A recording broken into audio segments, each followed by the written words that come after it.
Hello YouTube and welcome to Full Dottle, a channel dedicated to tamping topics such as pipes, tobacco, lore, and more. I am your host, the Bearded Briarman, and without further ado, let's get lit.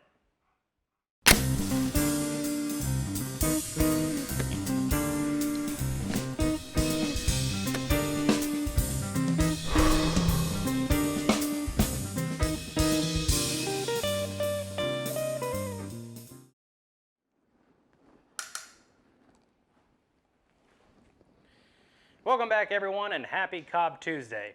On this episode of Full Dottle, I'm going to be telling you a little story about when I was on the farm tagging cattle. And I'm also, if you'll stick to the end, I'm going to give some updates and a little shout out for my daughter's channel. But first, a little housekeeping. I am smoking my Missouri Meerschaum Country Gentleman, and in it, I've got some Old Joe Krantz. I like to videotape multiple videos and then I schedule them out. I've got videos scheduled all the way out until September sometime. My first impressions and my full review of Old Joe Krantz has already been videotaped and uploaded and scheduled. I believe it'll be sometime either next month or in September. I'm not sure exactly when they are done, but I have already done a first impression and review on this tobacco beforehand. So as of right now, I'm telling you that I'm smoking Old Joe Krantz. My first impressions and everything has already been scheduled, but they were videoed way before I did this video. So when you're watching my videos, I've had a couple of comments about tobaccos that I have done reviews on later on, and people are like, wait, I saw you smoking that last week, or whatever the case may be. It's because I schedule my videos in bulk, basically, or I video them in bulk, and then I schedule them out later on. That way I can utilize my time better with my daughter and stuff like that.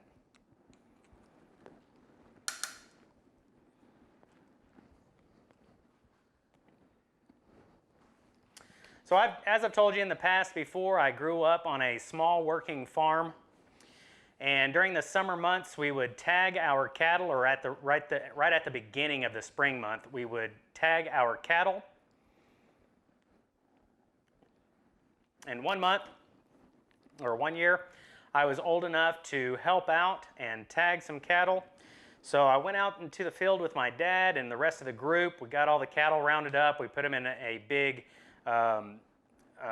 area that we had cattle gates fenced off that we drove them into, and then into a small barn that had a squeeze chute on it. The cattle would come into the chute, and as soon as they reached the end, it looked like they could get out, so the cattle would try to go out, but it was only about chest high to the cows, and when they would go into that chute, it would stop them, and as soon as their head would come through, we would push the squeeze chute. You pull a lever, and the chute squeezes like this. It doesn't choke them, but it's tight enough that they can't back out of. And once we got them into the squeeze chute, then we tagged their ears with fly repellent and a numbered code that we used for our farm.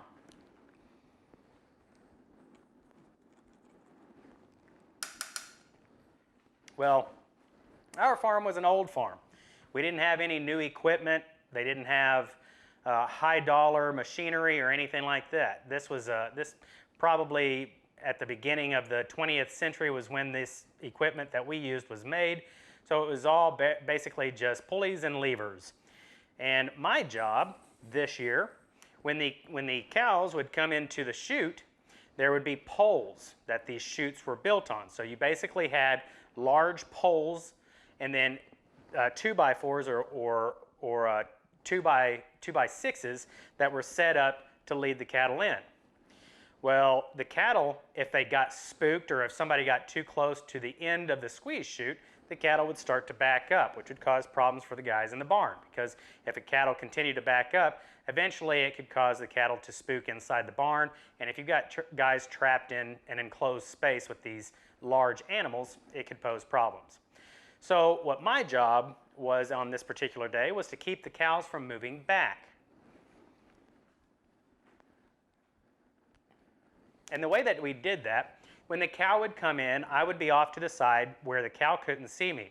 As soon as it passed each successive pole, I would shove a board, a big, usually a 2x6, behind the cow and in front of those poles.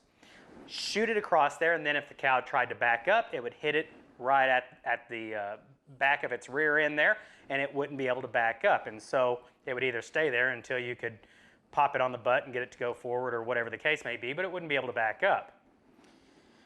Well, I was a little too slow on one pass. So I get set up, this mean little heifer comes in, and she was very squat. I don't know if she was a midget cow of some sort, I don't know, but it was extremely short, noticeably shorter than the other cows. When this one came in, I got ready. As soon as it passed that pole, I started to push my big beam behind her to stop her from backing up. The problem was she had already spotted two of our workers that were in front of the chute, and she started to get suspicious. She was already a very aggressive animal anyway, and as soon as she saw them, I'm going to assume that animals can think like this, but she was like, I see what's going on, so she started to back up. I had already began to shove my board behind her when she started to back up. And right in the middle of the chute, if I were looking down the chute where the cow's walking in, you've got the poles on the side like this, and I'm trying to shove my board in behind her this way. When she started to back up, my pole, or my beam, was about halfway through the chute, and I clipped her right in the back, right in the haunches of her backside. And when it touched her, she kicked. Well, I was in front of my beam, pushing it in like this, instead of facing on the back of it, pushing it in. Well, this caused, when the beam came in, and she kicked, it caused me, who was holding the beam here, it caused the beam to kick, picked me up, and threw me back. So, if I can explain this where you can visualize it, when I was sliding the board in, I was standing on the front of it here. When she kicked it here, it pivoted right here at the pole because I was only halfway in between, and I went flying off. And when I landed right in the middle like a slip and slide into a huge cow patty. It covered me from the top of my head to about my waist. Everybody was laughing. All of the older folks were laughing because they knew you always stand behind the beam. That way when she kicks it, or if an animal backs up aggressively and hits that, you can just let go and the beam flies off without you being in its path. Well, I was just a little feller. I was probably 10 years old, so I didn't really know any of this. So I ended up in a cow patty. I was so mad. I bet you I was probably steaming from the moisture coming off of me on that cow patty. And I turned around and I went back in the house.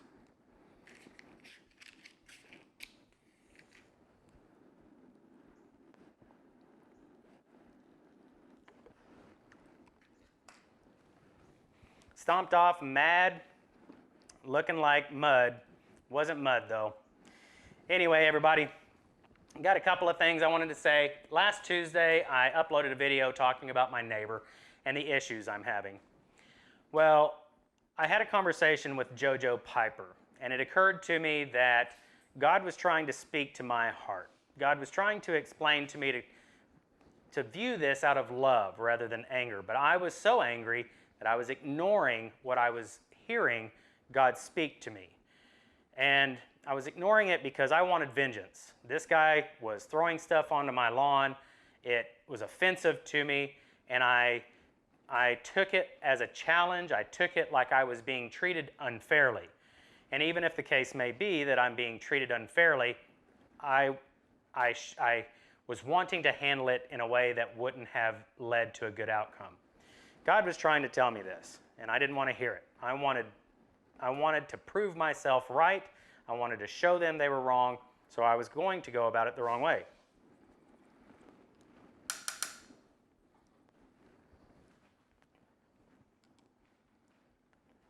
Well, after I posted that video, I got several comments on that video, and the advice was great. And they were overwhelmingly telling me, calm down, not a big deal. try to find the peaceful way to deal with this. So I called a company, a tree trimming company. They're coming out. By the time this uploads, they will have already done so, but I'm having them trim my pine tree back, and then I'm going to pray about it more and give it more thought before I tackle the issue of the other trees. I looked into the matter, and my homeowner's insurance covers that tree if it does fall on my house. So as of right now, and for the last 3 years, those trees have not been an issue with me. I didn't find an issue with them then, so I need to just chill, and I'm not going to find an issue with them now. Things have not changed, except he threw 7 pine cones into my yard, and I overreacted. Now, luckily, I didn't say anything to him, because at least I was that mature where I knew that I needed to wait before I made a mistake. I guess that's something that when you get older, you realize before you make mistakes, at least wait a little while before you make your mistakes. So anyway, I'm going to have my pine tree trimmed back. That'll stop that, won't be any more issue, and then I'll go from there if I ever do anything about the other ones.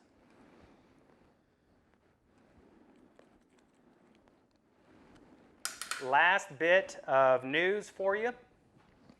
My daughter's channel is up, it is live. We have 3 videos so far. So if any of you have small children that watch YouTube, I would very much like if you would go and subscribe to her channel. I will leave a link to it down in the bucket.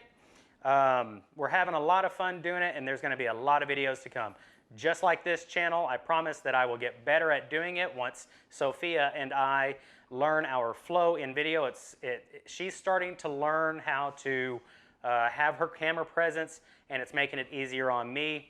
So good things are to come. So if you have kids that are in the 5 to 10-year-old range right now, then please, I ask for your favor and go and subscribe to her channel. Let your kids watch it if they like it. Cool beans. If they don't, you guys can unsubscribe later, no big deal. But I'm trying to build her subscriber list and trying to get her name out there, her YouTube name out there for her.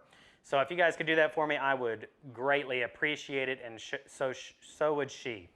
Anyway, everybody, that's going to do it for this episode of Full Dottle. I hope you enjoyed it. If you did, please don't forget to give me a thumbs up. And until the next time we see each other, I bid you farewell and happy piping. Bye, everyone. Don't forget to enlist in the Full Dottle platoon. It's easy. Just click the subscribe button. Also, hit the bell icon to be notified as soon as I upload the next episode.